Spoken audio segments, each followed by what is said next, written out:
How much do you know about your luteal phase?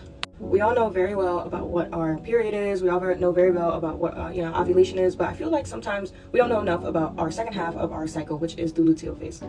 The luteal phase happens around like day 15 to day 28 if you're on a regular 28-day cycle.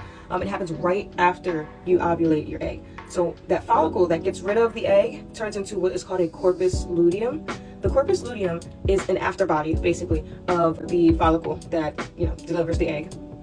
It then starts to produce progesterone into your body, which makes sure that your uterine lining starts to thicken up.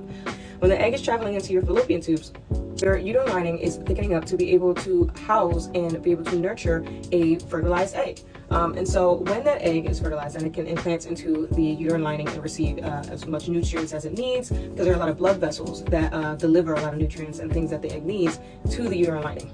Now, we all understand as well that if you do not fertilize an egg, then you get your period. How you know you're in your luteal phase is easily told by your discharge. That's one of the easiest ways you can figure it out. Your discharge will start to become thicker. It'll start to become more like a paste-like discharge, and that is to keep bacteria out, right? That's to keep the bacteria out of your vaginal opening.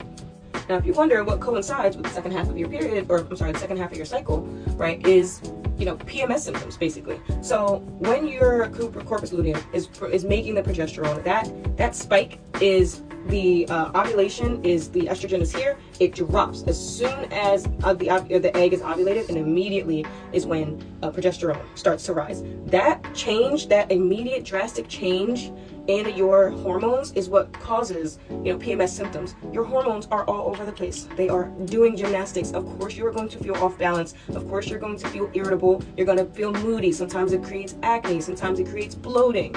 I mean, I'm pretty sure I'm on my second half of my luteal phase.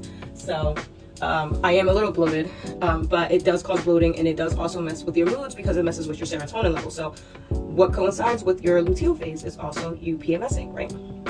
So quickly, I want to talk about there are two abnormalities with luteal phases, right? So if you have too short of a luteal phase, which is around about 10 days, you get your period after, or 10 days after you ovulate. That is too short of a luteal period. Why? Because then your body doesn't have enough time to be able to grow the uterine lining to be able to sustain a fertilized egg, right? Too long of a luteal period would kind of incite PCOS, when that's why you see a lot of PCOS patients have a lot of acne issues, they have a lot of weight issues, they have a lot of hormone level issues because they can't regulate it because their luteal phase is too long. You should know about your own cycle. You should do research about your cycle. I really encourage that.